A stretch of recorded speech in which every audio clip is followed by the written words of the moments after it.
Buenas tardes, somos los integrantes del grupo 3. Comenzaremos hablando o explicando el concepto de lo que es la normalización de una base de datos. La normalización es un proceso de simplificación de los datos ingresados en una base de datos. Dicho proceso nos permite o nos sirve para poder almacenar la mayor cantidad de datos en el menor espacio posible. Nos permite eliminar lo que es la duplicidad de datos o datos repetidos, nos permite eliminar errores lógicos y nos permite un mejor ordenamiento de los datos. También nos facilita en lo que es el mantenimiento de la información almacenada en las tablas dentro de una base de datos. En términos generales, es una optimización de la información de la base de datos. Existen hasta 5 métodos de normalización de una base de datos, pero en este video hablaremos brevemente acerca de la primera forma normal, segunda forma normal y explicaremos la tercera forma normal de normalización de una base de datos.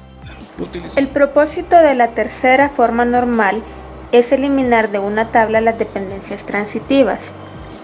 Es decir, eliminar los atributos no claves que no dependen de una clave primaria, sino que de otro atributo.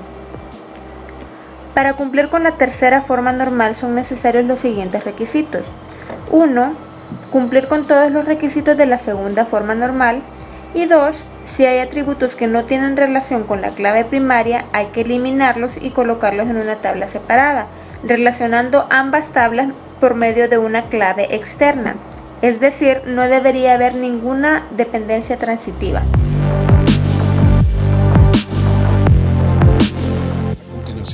En este ejemplo podemos ver esta base de datos en la cual tenemos la columna código del libro, título del libro, el autor, el editorial, el nombre del lector y la fecha que el lector devolvió el libro que estaba leyendo.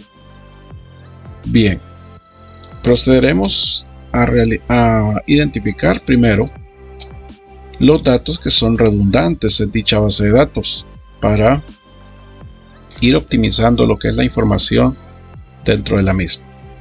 Comenzaremos utilizando la primera forma normal para identificar los datos redundantes, por ejemplo en la columna autor. Aquí podemos ver que hay datos que se repiten. Entonces, para eso, utilizando la primera forma normal, nosotros podemos crear lo que es una tabla llamada tabla autores, en la cual cada autor le colocamos su código o llave primaria y solo grabamos cada uno de los autores sin repetir información. Dentro de lo que es la tabla original, ya la columna autor queda como una llave foránea, haciendo referencia a lo que es el código del autor de la tabla autores. Y como podemos ver, lo único que grabamos ahí es el código del autor correspondiente a dicha tabla. Bien, utilizando la segunda forma normal, podemos identificar que en la tabla editorial, de igual manera, nosotros podemos generar una tabla con su respectiva llave, en la cual nosotros grabamos lo que son los editoriales. Aquí está su código editorial, lo cual es la llave primaria de dicha tabla, y en la tabla principal pues ella hace referencia con su llave foránea a dicha tabla. Ahí ya estamos de nuevo optimizando nuestra base de datos.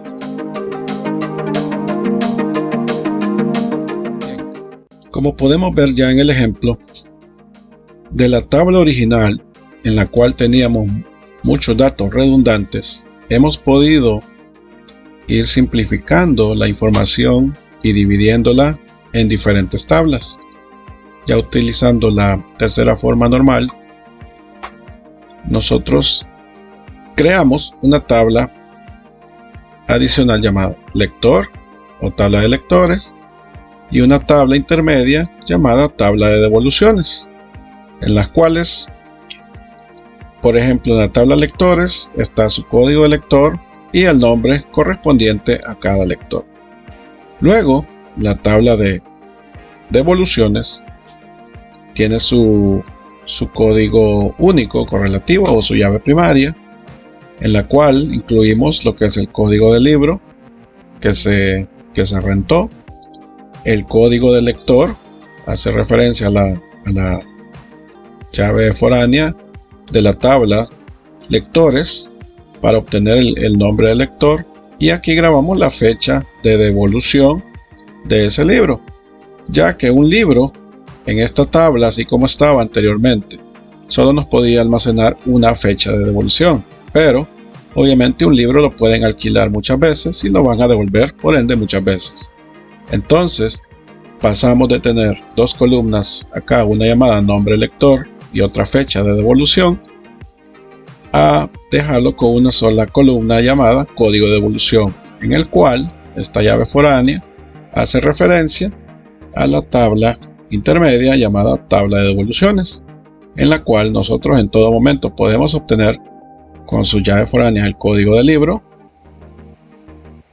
y el nombre del lector y obviamente la fecha de devolución.